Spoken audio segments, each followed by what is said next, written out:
आप सभी का आपके अपने परिवार निखिल दीक्षित टॉक में स्वागत है। तो दोस्त, आज मैं आप सभी के लिए एक बेहतरीन सा नया वीडियो लेके आया हूं, जिस नए वीडियो के माध्यम से आज आप सभी को मैं बताने वाला हूं कि आप अपने यूपी स्कॉलरशिप का फॉर्म कैसे ऑनलाइन करेंगे, वो भी घर बैठे मोबाइल फ़ोन की मदद से। आपको कहीं भी जाने की ज़रूरत नहीं है, ना तो साइबर कैफ़े और ना ही आपको किसी भी दुकान पे जाना है। आप घर बैठे ही आसानी से अपने मोबाइल फ़ोन की मदद से आप अपना स्कॉलरशिप का फॉर्म ऑनलाइन कर सकते हैं।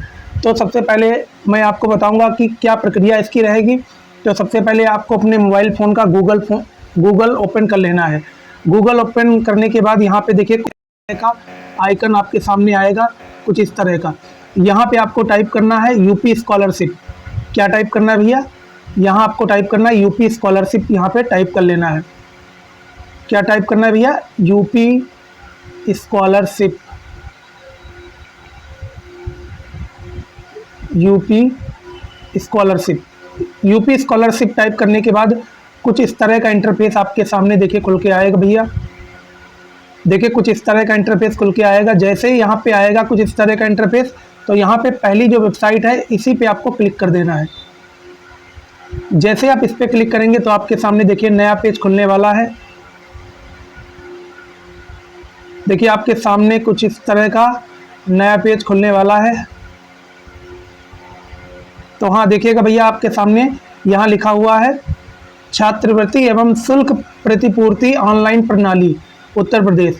कुछ इस तरह की ऑफिशियल वेबसाइट यूपी स्कॉलरशिप की खुल के आएगी। आपको स्क्रॉल डाउन करके नीचे आ जाना है। यहाँ पे लिखा है स्टूडेंट, यहाँ लिखा हुआ है स्टूडेंट। यहाँ पे स्टूडेंट पे आपको क्लिक कर देना है। जैसे आप स्टूडेंट पे क्लिक करेंगे तो आपको सबसे पहले ऑप्शन नज़र आएगा रजिस्ट्रेशन। इस रजिस्ट्रेशन पे आपको क्लिक कर देना है। तो मैं रजिस्ट्रेशन पे क्लिक कर लेता हूँ। जैसे मैं यहाँ पे क्लिक करूँगा तो यहाँ पे आपको समझना है मैं क्या बताने जा रहा हूँ। यहाँ पे मैं आपको ये बताने जा रहा हूँ भैया, गौर से समझना है आपको। यहाँ पे वो बच्चे क्लिक करेंगे जो बच्चे जनरल कैटेगरी से आते हैं या एससी से आते हैं, एसटी से आते हैं, वो बच्चे यहाँ पे क्लिक करेंगे, ठीक। और ऐसे बच्चे जो ओबीसी से आते हैं, मतलब अदर बैकवर्ड क्लास से आते हैं, वो इस वाले बॉक्स पे क्लिक करके यहाँ से ऑनलाइन करेंगे, ठीक। तो तीसरा जो कॉलम है हमारा, ये आता है माइनॉरिटी कैटेगरी। ये उनके लिए है जो माइनॉरिटी में आते हैं। तो इतनी चीज़ आपको क्लियर हो चुकी होगी। अब आपको देखना है कि आप कौन से बच्चे हैं।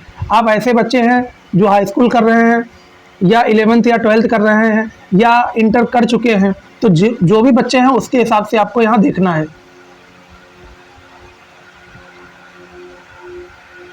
तो मैं यहाँ पे पोस्ट मैट्रिक इंटरमीडिएट का करने वाला हूँ। मैं उन बच्चों के लिए करने वाला हूँ जो बच्चे अभी इंटर में आने वाले हैं, यानी क्लास 11th में जो प्रेजेंट टाइम में है। तो यहाँ पे मैं क्लिक कर देना हूँ। जैसे हम यहाँ पे क्लिक करेंगे भैया, आपके सामने देखिए कुछ इस तरह का इंटरफेस खुल के आ जाएगा। अब यहाँ स्टेप बाय स्टेप आपको बताएंगे क्या करना है आपको। यहाँ पे जो पहला ऑप्शन है यहाँ लिखा है जिला। यहाँ पे आपको अपना जिला सेलेक्ट करना है। उसके बाद यहाँ पे उस जिले में जिस भी शिक्षण संस्थान से संबंधित आप हों, जो भी आपका स्कूल हो इस जिले में, उसको आपको सेलेक्ट कर लेना है। उसके बाद नीचे चलेंगे, यहाँ पे आपको अपना वर्ग या जाति समूह सेलेक्ट करना है कि आप किस जाति समूह से आते हैं। देखिए अनुसूचित जाति से आते हैं या अनुसूचित जनजाति से आते हैं या सामान्य वर्ग से। तो जो भी हो आपका, आप अपना सेलेक्ट कर लीजिएगा। फिर नीचे चलते हैं, यहाँ पे लिखा है धर्म। आपको अपना धर्म बताना है कि हिंदू हैं कि मुस्लिम हैं या क्या है। जो भी हो आप यहाँ से अपना सेलेक्ट कर लीजिएगा। उसके बाद नीचे एक कॉलम है, लिखा है छात्र या छात्रा का नाम। यहाँ पे आपको अपना नाम डालना है। जो भी आपका हाई स्कूल की मार्कशीट पे जो भी आपका नाम हो वही आप यहाँ पे डाल दीजिएगा। उसके बाद नीचे ऑप्शन है मोबाइल नंबर। यहाँ पे आपको अपना वो मोबाइल नंबर डालना है जो आपके आधार नंबर से लिंक है, जो आपके आधार कार्ड से लिंक है, वही मोबाइल नंबर आपको यहाँ डालना है। फिर नीचे आएंगे, यहाँ लिखा है हाई स्कूल ईयर। आपने किस वर्ष में हाई स्कूल की परीक्षा उत्तीर्ण की है, जो भी वर्ष है यहाँ पे आपको सिलेक्ट कर लेना है। उसके बाद यहाँ आएंगे नीचे, यहाँ दिख रहा है एक ऑप्शन आपको हाई स्कूल बोर्ड। आपका कौन सा बोर्ड था, सीबीएसई बोर्ड था या आईसीएसई बोर्ड था या यूपी बोर्ड था, जो भी बोर्ड है आप अपना यहाँ पे डाल लीजिएगा। उसके बाद देखिए यहाँ पे 2 कॉलम आपको नजर आ रहे होंगे। इन 2 कॉलम में आपको अपना हाई स्कूल का रोल नंबर डालना है। रोल नंबर डालने के बाद आपके सामने देखिए एक बॉक्स यहाँ नजर आ रहा होगा और दूसरा बॉक्स यहाँ नजर आ रहा होगा। आपको अपना बेहतरीन सा पासवर्ड बना लेना है। पहले तो पासवर्ड आपको यहाँ डालना है भैया, पहले तो पासवर्ड आपको यहाँ डालना है, और जो पासवर्ड आपने यहाँ पे डाला है वही सेम पासवर्ड आपको यहाँ भी फिल कर लेना है। इतना करने के बाद नीचे आएंगे तो यहाँ पे भैया आपके सामने एक कैप्चा नज़र आ रहा है, इसी कैप्चा को यहाँ पे फिल कर देना है। यहाँ पे फिल करने के बाद आपके सामने देखिए लिखा है जनरेट ओटीपी, इस पर आपको क्लिक कर देना है। जैसे ही आप जनरेट ओटीपी पे क्लिक करेंगे तो आपके मोबाइल नंबर पे एक ओटीपी जाएगी, उस ओटीपी को फिल करके आपको सबमिट के बटन पे क्लिक कर देना है। जैसे आप सबमिट के बटन पे क्लिक करेंगे तो आपको एक रजिस्ट्रेशन नंबर प्राप्त हो जाएगा। अब आपको क्या करना है, अब मैं आपको बताऊंगा। जैसे आपको रजिस्ट्रेशन नंबर प्राप्त होगा फिर आपको क्या करना है, फिर हम होम पेज पे चले जाएंगे। अब आपको देखना है कि हम क्या करने वाले हैं यहाँ पे। तो गौर से भैया देखिएगा, यहाँ पे एक ऑप्शन नजर आ रहा है स्टूडेंट, यहाँ लिखा हुआ है स्टूडेंट। इसी स्टूडेंट के ऑप्शन पे आपको क्लिक कर देना है। तो जैसे मैं स्टूडेंट के ऑप्शन पे क्लिक करूंगा तो यहाँ पे आपको क्लिक करना है, कहाँ क्लिक करना है, फ्रेश लॉगिन पे। किस पे क्लिक करना है भैया, फ्रेश लॉगिन पे क्लिक करना है, क्योंकि अभी हमने रजिस्ट्रेशन आपके सामने किया है, इसी के लिए हम फ्रेश लॉगिन पे क्लिक कर रहे हैं। अगर हम पहले से ही पिछले साल ही मतलब रजिस्ट्रेशन कर चुके थे या पिछले साल हमने स्कॉलरशिप ले रखी है तो आपको रिन्यूएबल लॉगिन पे क्लिक करना है। अब देखिएगा आपके सामने कई सारे यहाँ पे ऑप्शन आ गए हैं। अब आपको देखना ये है, आपको क्या करना है, गौर से समझिएगा। आप कौन से बच्चे हैं, प्री मैट्रिक के हैं यानी हाई स्कूल के हैं? अगर हाई स्कूल के हैं तो यहाँ पे क्लिक करिएगा। अगर इंटर के हैं तो आप यहाँ क्लिक करिएगा। अगर इंटर के बाद आप अपना स्कॉलरशिप ऑनलाइन कर रहे हैं, इंटर के बाद मतलब आप बीए कर रहे हो, बीएससी कर रहे हो या बीटेक कर रहे हो, जो भी डिग्री कर रहे हो, अगर जो भी कर रहे हो यहाँ पे क्लिक करिएगा। और अगर आप किसी अन्य राज्य से आते हैं, आप स्कूल यूपी के किसी स्कूल मतलब स्कूल कॉलेज में पढ़ रहे हैं तो आप करना चाहते हैं तो यहाँ पे आपको क्लिक करना है सबसे नीचे वाले पे। तो हम भैया इंटर का करने जा रहे हैं तो यहाँ पे क्लिक कर लेंगे, इंटरमीडिएट स्टूडेंट लॉगिन, दूसरे नंबर पे। यहाँ पे जैसे ही क्लिक करेंगे तो आपके सामने देखिए कुछ ही समय में नया पेज खुल के आ जाएगा, कुछ इस तरह का नया पेज खुल के आएगा। अब आपको यहाँ करना क्या है, अभी मैंने आपके सामने एक प्रक्रिया बताई थी रजिस्ट्रेशन की, वहाँ पे आपको अपना रजिस्ट्रेशन नंबर मिला होगा, यहाँ पे आपको फिल कर लेना है वही रजिस्ट्रेशन नंबर जो आपको मिला था। तो मैं फिल कर लेता हूँ आपके सामने भैया रजिस्ट्रेशन नंबर भी। तो गौर से देखिएगा मैंने यहाँ पे रजिस्ट्रेशन नंबर फिल कर लिया है। जैसे आप रजिस्ट्रेशन नंबर फिल कर लेंगे वहाँ पे भैया, उसके बाद आपको क्या करना है, इसके बाद यहाँ पे आपको अपना क्या डालना है, मोबाइल नंबर डालना है। जो भी मोबाइल नंबर आपने रजिस्ट्रेशन के दौरान डाला है वही मोबाइल नंबर आपको यहाँ पे डाल देना है। तो हाँ भैया, इतना फिल करने के बाद आपको यहाँ पे क्या अपना फिल करना है, आपको अपना यहाँ पे भैया फिल करना है पासवर्ड। जो भी पासवर्ड आपने रजिस्ट्रेशन के दौरान बनाया था वो पासवर्ड फिल करने के बाद आपको यहाँ पे जो कैप्चा जो नज़र आ रहा है, इसी कैप्चा को इस कॉलम में आपको फिल कर लेना है। तो चलिए मैं आपके सामने फिल कर लेता हूँ भैया। तो आपके सामने देखिए गौर से मैंने यहाँ पे अपना पासवर्ड भी फिल कर लिया है और कैप्चा भी फिल कर लिया। इतना फिल करने के बाद आपके सामने एक बटन नज़र आ रहा होगा, सबमिट का बटन। इसी सबमिट के बटन पे आपको क्लिक कर देना है। जैसे ही आप क्लिक करेंगे तो आपके सामने देखिए अभी नया पेज खुलने वाला है भैया, गौर से देखिएगा। थोड़ा समय ले रहा है, इसको वेट कर लीजिएगा भैया।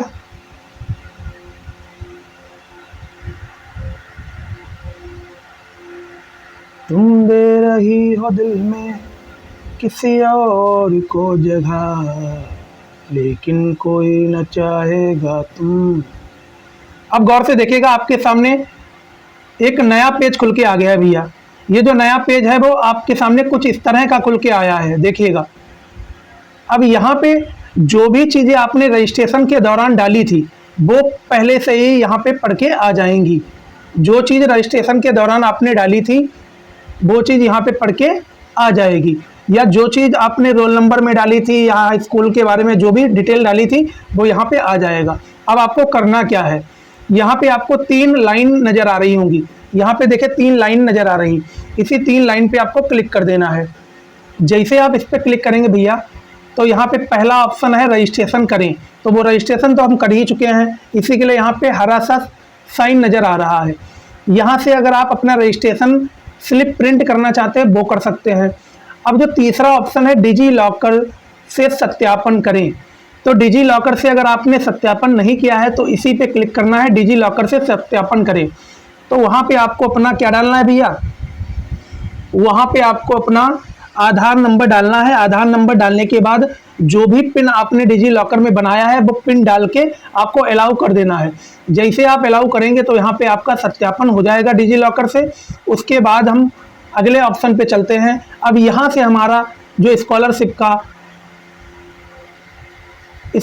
का जो आवेदन है, यहाँ से स्टार्टिंग इसकी होती है, जहाँ लिखा है भैया छात्रवृत्ति हेतु तो आवेदन पत्र भरें।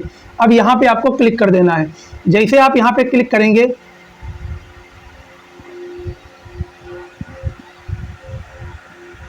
तो आपके सामने कुछ ही समय में देखिए एक नया पेज खुल के आने वाला है। हर एक चीज गौर से समझनी है आपको।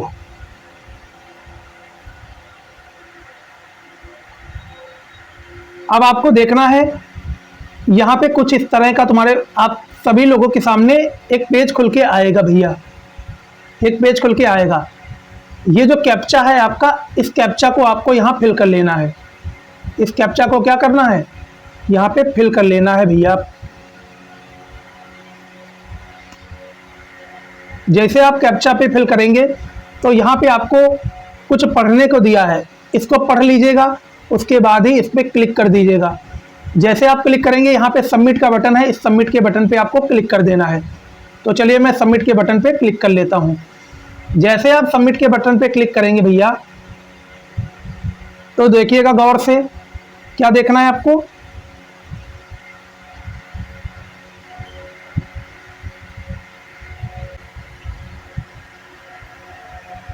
तो गौर से देखिएगा भैया हर एक चीज यहाँ पे।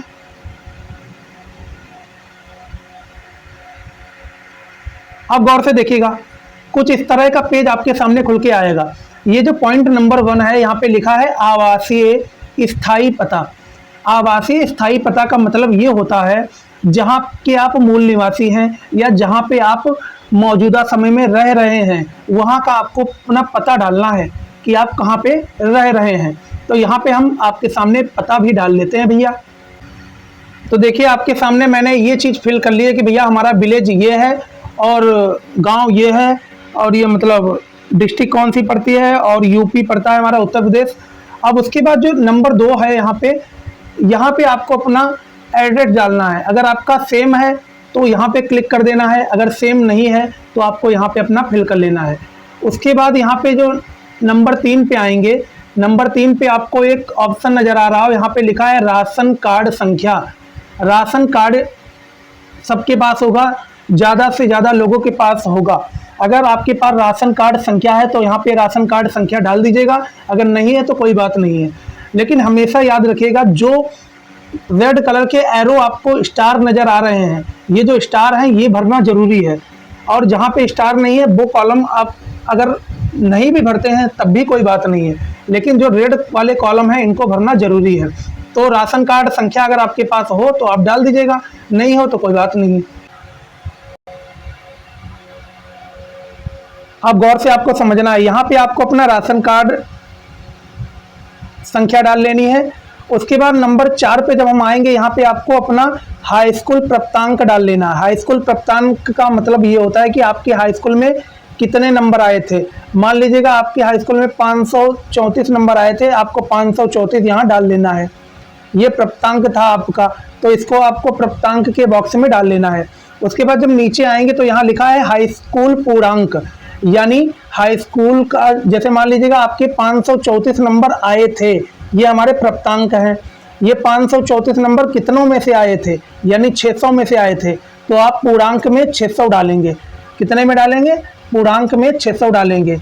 पूर्णांक का मतलब होता है कि कितने नंबर्स का जो पेपर है, मतलब वो टोटल कितने नंबर के पेपर थे, वो पूर्णांक का मतलब होता है। अब जब नीचे आएंगे यहाँ पे लिखा है नंबर 6 पे पाठ्यक्रम का नाम, यहाँ पे पहले से ही सिलेक्ट है क्योंकि आपने रजिस्ट्रेशन में डाल रखा है कि हम क्लास 11th के लिए ये स्कॉलरशिप फिल कर रहे हैं। फिर उसके बाद नीचे आएंगे दोस्त, यहाँ पे एक ऑप्शन नंबर 7, यहाँ देखिए 7 नंबर पे लिखा है पाठ्यक्रम के वर्तमान सत्र में प्रवेश तिथि। तो मैं क्लास 11th के लिए फिल कर रहा हूँ, तो आपको 11th की वो तिथि डालना है जिस तिथि में आपने किसी स्कूल में एडमिशन लिया है 11th के लिए, तो वो यहाँ पे तिथि आपको डाल लेनी है। फिर हम नीचे आएंगे दोस्त, नंबर 7 पे ही लिखा है बोर्ड में पंजीयन क्रमांक। ये बोर्ड में पंजीयन क्रमांक का मतलब होता है कि जहाँ पे आपने एडमिशन लिया है तो यहाँ पे आपका एक पंजीयन क्रमांक भी मिला होगा। अगर आपको मिला है तो यहाँ फिल कर दीजिएगा, और नहीं मिला है तो आप यहाँ 00 भी डाल सकते हैं, कोई दिक्कत नहीं होने वाली है। उसके बाद नीचे आएंगे भैया, यहाँ पे लिखा है 8 नंबर पे लिखा है बोर्ड का नाम, यानी कौन सा बोर्ड था आपका, यूपी था, सीबीएसई था, जो भी था, यहाँ पे आपको सेलेक्ट कर लेना है। इतना करने के बाद यहाँ पे 15वां नंबर आ जाता है। 15वां नंबर आ जाता है। 15 नंबर हमारा क्या कहता है भैया, गौर से देखना है आपको। 15 नंबर कहता ये है कि आप आवासीय छात्र हैं कि दीवा छात्र हैं। दीवा छात्र का मतलब वो छात्र होते हैं जो अपने घर से डेली अप डाउन करते हैं, मतलब स्कूल जाते हैं अपने घर से। और आवासीय छात्र वो होते हैं जो बाहर रुक के, मतलब स्कूल में ही रुक के पढ़ाई करते हैं। अगर जैसे हों आप वैसा ही सिलेक्ट कर लीजिएगा। यहाँ पे आपको डालना अनुमोदित वार्षिक नॉन रिफंडेबल फीस। यहाँ पे जो आपने पैसा दिया है स्कूल में वो यहाँ पे आपको फिल कर देना है। उसके बाद नीचे आएंगे, देखिए एक ऑप्शन नज़र आ रहा है दिव्यांगता प्रकार, यदि विकलांग हो। अगर आप विकलांग है तो यहाँ पे आपको अपनी कैटेगरी सेलेक्ट कर लेनी है कि आप विकलांग हैं। अब आपको यहाँ पे अपना परसेंटेज डालना है कि कितने % आप विकलांग हैं। उसके बाद यहाँ आता है दिव्यांगता भत्ता, कि आपको दिव्यांग है तो कोई पेंशन मिलती है, अगर वो पेंशन मिलती है तो कितना पेंशन मिलती है वो भी डालना है। उसके बाद यहाँ आता है दिव्यांग प्रमाण पत्र संख्या, अगर आपके पास दिव्यांग प्रमाण पत्र है तो उसकी यहाँ पे संख्या डाल लेनी है। उसके बाद यहाँ नीचे ऑप्शन है दिव्यांग आवेदन संख्या, आपने दिव्यांग प्रमाण पत्र का आवेदन कराया होगा, उसकी आवेदन संख्या यहाँ पे आपको फिल कर लेनी है। उसके बाद नीचे आएंगे, यहाँ लिखा है गत वर्ष में प्राप्त छात्रवृत्ति की धनराशि एवं अन्य विवरण। अगर आपको पिछले साल, यानी अगर आप कक्षा 11 का ये स्कॉलरशिप ऑनलाइन करा रहे हैं तो आपको हाई स्कूल में अगर कोई राशि मिली है स्कॉलरशिप के रूप में तो यहाँ पे आपको फिल कर लेनी है भैया कितना पैसा मिला था।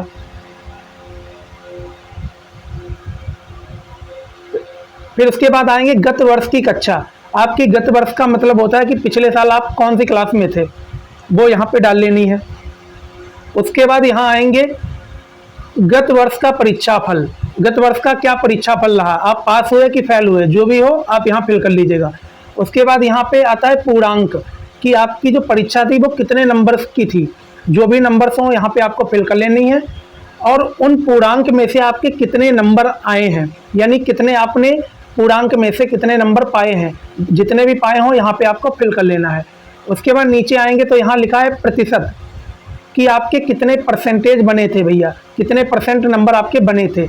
उसके बाद नीचे आएंगे, लिखा है शिक्षण संस्थान का नाम, आप गत वर्ष में यानी पिछले साल जिस भी स्कूल से आपने पढ़ाई की थी उसका आपको पूरा बायोडाटा देना है कि फलाना स्कूल हमारा था और इस जगह पर स्थित था। वो सभी चीज़ें आपको यहाँ पे फिल कर लेनी है बारी बारी से। तो मैं आशा और उम्मीद है कि आप सभी लोगों ने इतनी चीज़ बेहतरीन ढंग से क्लियर हो गई होंगी। तो गौर से देखिएगा, आप सभी लोगों ने बढ़िया से हर एक जानकारी यहाँ पे फिल कर ली है। अब इसके बाद आपको करना क्या है भैया, इसके बाद आपको क्या करना है, देखिए सारी जानकारी आपने फिल कर ली है। अब आपको करना ये है, यहाँ पे आपको एक ऑप्शन नज़र आ रहा है, ऑप्शन देखिए सबमिट का बटन, इसी सबमिट के बटन पे आपको क्लिक कर देना है। तो जैसे ही हम सबमिट के बटन पे क्लिक करेंगे तो आपके सामने देखिए कुछ ही समय में एक नया पेज खुल के आएगा, थोड़ा वेट कर लीजिएगा। दोबारा से हम कैप्चा डालते हैं कि काफ़ी देर हो गई थी इधर।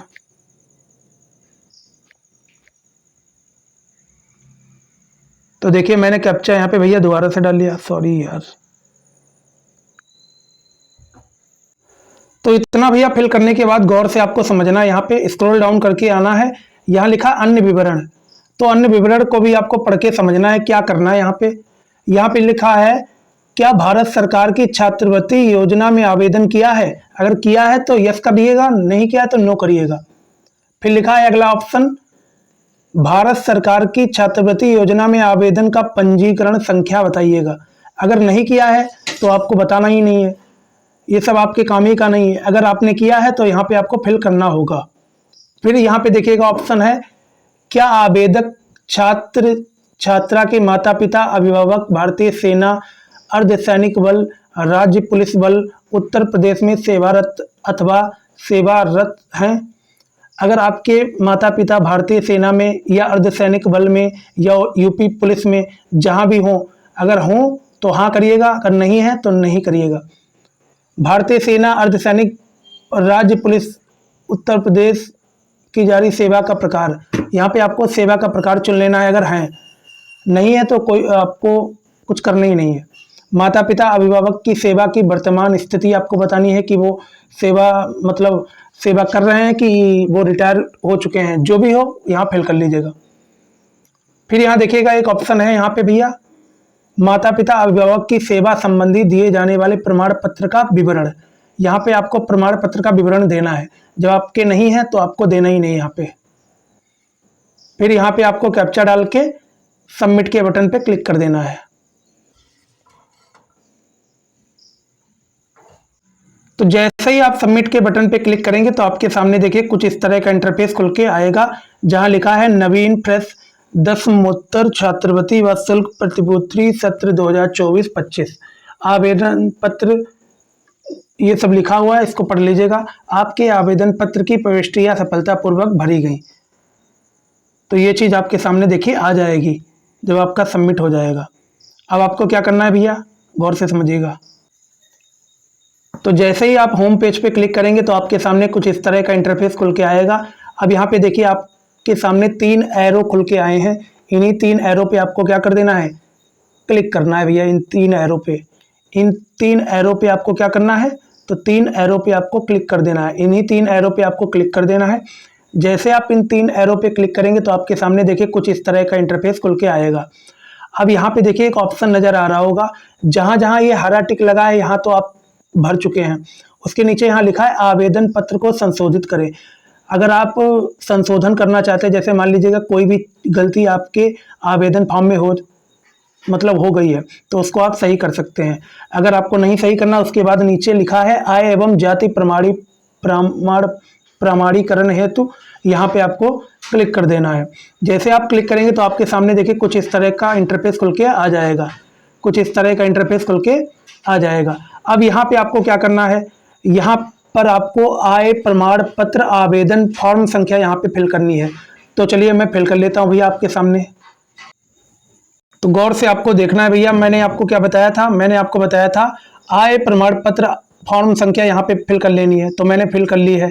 फिर यहाँ डालना है आपको आय प्रमाण पत्र क्रमांक, यहाँ पे आपको डाल लेना है। इतना फिल करने के बाद यहाँ पे दिया गया कैप्चा है, यहाँ पे आपको फिल कर लेना है। कैप्चा फिल करने के बाद आपको सबमिट के बटन पे क्लिक कर देना है। इतना करने के बाद देखिए आपके सामने कुछ ही समय में नया पेज खुल के आएगा। जैसे ही आप इतनी डिटेल डालेंगे तो आपके सामने देखिए यहाँ पे कुछ इस तरह का इंटरफेस आ जाएगा। अब यहाँ पे आपको करना क्या है, तो आपको यहाँ पे क्लिक करना है वेरीफाई इनकम डिटेल। जैसे आप वेरीफाई इनकम डिटेल पे क्लिक करेंगे तो आपके सामने एक नया पेज आएगा भैया, देखिएगा। तो गौर से देखिएगा, जैसे ही आपने वेरीफाई डिटेल पे क्लिक किया था तो आपके सामने देखिए कुछ इस तरह का इंटरफेस खुल के आ गया है भैया। अब आपको क्या करना है, तो गौर से समझना है आपको। यहाँ पे 3 एरो हैं, इसी 3 एरो पे क्लिक कर लेना है। तो जैसे मैं 3 एरो पे क्लिक करूंगा तो आपको नीचे स्क्रॉल डाउन करके जाना है भैया। नीचे देखिएगा जहां जहां तक हरे टिक लगे हैं यहाँ तक हमने प्रोसेस को कंप्लीट कर लिया है। अब उसके नीचे एक ऑप्शन है प्रमाणीकरण है, तो आधार नंबर डालें, इस पे आपको क्लिक कर लेना है। जैसे आप इस पे क्लिक करेंगे तो आपके सामने कुछ ही समय में एक नया इंटरफेस खुल के आएगा बेहतरीन सा। तो आपको देखते रहना हर एक चीज़ जो मेरे द्वारा यहाँ पे बताई जा रही है।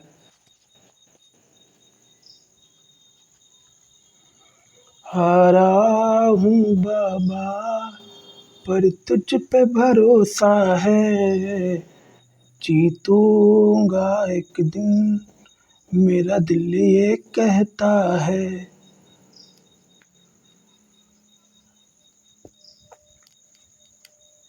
थोड़ा समय ले रहा भैया।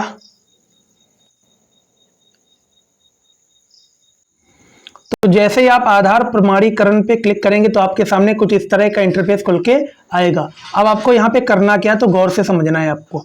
यहाँ पे नंबर देखिए, नंबर 1 पे तो जो आपका नाम है वो यहाँ फिल होके आएगा, आपकी डीओबी यानी जन्म तिथि भी यहाँ पे फिल होके आएगी। अब नंबर 3 पे आपको क्या करना है, लिखा है आधार जनसांख्यिकी प्रमाणीकरण, आधार डेमोग्राफिक ऑथेंटिकेशन हेतु आधार नंबर डालें। तो यहाँ पे आपको अपना आधार नंबर फिल कर देना है। क्या डालना है भैया, आधार नंबर। और जो आधार नंबर आपने डाला है वही आधार नंबर फिर से दोबारा से इसी कॉलम में फिल कर लेना। तो चलिए मैं फिल कर लेता हूँ। तो जैसे ही आप इतनी डिटेल फिल कर लेंगे इसमें भैया, उसके बाद आपको क्या करना है, आपको स्क्रॉल डाउन करके नीचे जाना है। कहाँ जाना है, आपको स्क्रॉल डाउन करके नीचे जाना है। यहाँ पे लिखा है, ये जो इंस्ट्रक्शंस लिखे हैं इनको आपको रीड कर लेना है। रीड करने के बाद इस बॉक्स पे आपको क्लिक कर देना है। तो चलिए मैं इस बॉक्स पे क्लिक कर लेता हूँ। जैसे ही आप इस बॉक्स पे क्लिक करेंगे तो आपके सामने एक कैप्चा नजर आएगा। ये वाला जो कैप्चा है इसको आपको यहाँ इस बॉक्स पे क्लिक कर लेना, यानी इस बॉक्स पे आपको फिल कर लेना है। तो चलिए मैं फिल कर लेता हूँ भैया।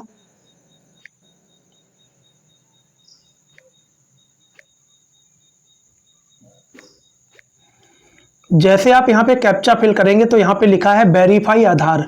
वेरीफाई आधार पे आपको क्लिक कर देना है। तो जैसे आप वेरीफाई आधार पे क्लिक करेंगे तो कुछ ही समय में आपके सामने एक नया पेज खुल के आएगा। थोड़ा वेट कर लीजिए भैया, साइड काफी ज्यादा स्लो चल रही है।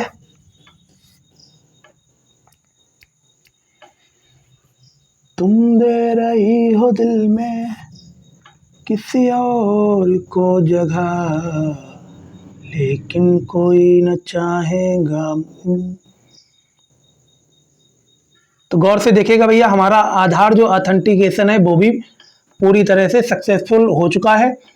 अब उसके बाद आपको क्या करना है, ये 3 लाइन जो है इसी पे आपको दोबारा से क्लिक कर लेना है। ये जो 3 लाइन आपको नजर आ रही, इसी 3 लाइन पे क्लिक कर लेना है। जैसे आप 3 लाइन पे क्लिक करेंगे तो आपको क्या करना है भैया, स्क्रॉल डाउन करके नीचे जाना है। करना क्या है आपको, गौर से आपको यहाँ पे समझना है। जैसे आप स्क्रॉल डाउन करेंगे तो आपके सामने एक ऑप्शन नजर आ रहा होगा, जांच हेतु आवेदन पत्र को प्रिंट करें। तो उस पर जैसे ही आप क्लिक करेंगे तो आपका जो आवेदन पत्र है वो प्रिंट हो जाएगा। जैसे ही आप यहाँ पे क्लिक करेंगे कि जांच हेतु आवेदन पत्र को प्रिंट करें तो आपके सामने कुछ इस तरह का इंटरफेस खुल के आ जाएगा। जो भी डिटेल्स आपने यहाँ पे फिल की है वो सारी डिटेल यहाँ पे आ जाएंगी। अगर आपकी कोई भी डिटेल यहाँ पे गलत फिल हो गई है तो आप आवेदन में संशोधन भी कर सकते हैं। तो इसको चेक करने के बाद यहाँ से देखिए प्रिंट दिस पेज, यहाँ से आपको प्रिंट कर लेना है भैया। तो मैं यहाँ पे इसको सेव कर लेता हूँ पीडीएफ फॉर्मेट में।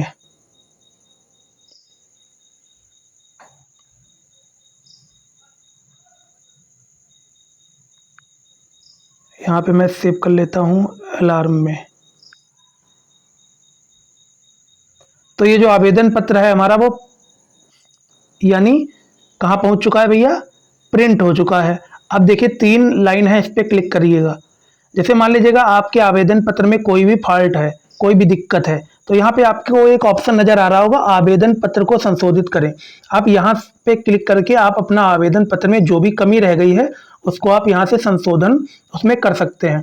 अब यहाँ पे आपको समझना है, जैसे मैंने आवेदन पत्र को प्रिंट कर लिया है। अब मैं यहाँ पे आवेदन पत्र को चेक कर लूँगा कि भैया हमारे आवेदन पत्र में कोई भी फॉल्ट नहीं है। उसके बाद आपको क्या करना है, उसके बाद आपको करना ये है 3-4 दिनों के बाद आपको दोबारा से वेबसाइट पे विजिट करना है अपना रजिस्ट्रेशन नंबर और पासवर्ड डाल के। वहाँ पे एक ऑप्शन नज़र आ रहा होगा, ऑप्शन आपको नज़र आ रहा होगा कि लिखा हुआ होगा भैया आवेदन पत्र को प्रिंट करें स्कूल में जमा करने के लिए। जैसे आप आवेदन पत्र को प्रिंट करेंगे उसके बाद आपको एक लॉक का ऑप्शन आएगा। लॉक के ऑप्शन पे आपको क्लिक करके अपना आवेदन पत्र को लॉक कर देना है और आपको अपने स्कूल में या कॉलेज में जहाँ भी हो आप जमा कर सकते हैं भैया। देखिए जमा भैया 3 से 4 दिन के अंदर अंदर जरूर कर दीजिएगा प्रिंट करने के बाद, क्योंकि अगर 3 से 4 दिन के अंदर नहीं आप जमा करते हैं तो स्कूल वाले वो मानते नहीं हैं। इसीलिए आपसे रिक्वेस्ट है, अगर आप आवेदन को प्रिंट कर रहे हैं तो भैया आप जमा जरूर कर लीजिएगा। हमें आशा और उम्मीद है कि चीज़ें आपको बेहतरीन ढंग से बढ़िया से लाजवाब तरीके से क्लियर हुई होंगी। जो भी दिक्कत आप सभी लोगों की रह जाती है तो कमेंट सेक्शन में ज़रूर बताइएगा। और जिस भी टॉपिक से संबंधित आपको कोई भी प्रॉब्लम आती है तो आप कमेंट सेक्शन में ज़रूर कमेंट करिएगा, हम उस पर भी वीडियो लेके ज़रूर आएंगे। तो इसी के साथ हम अपने आज के टॉपिक से विदाई लेते हैं। Jai Hind, Jai Bharat, take care, love you all. अपना देखभाल रखें, खुश रहें, मस्त रहें, आबाद रहें। जय हिंद, जय भारत।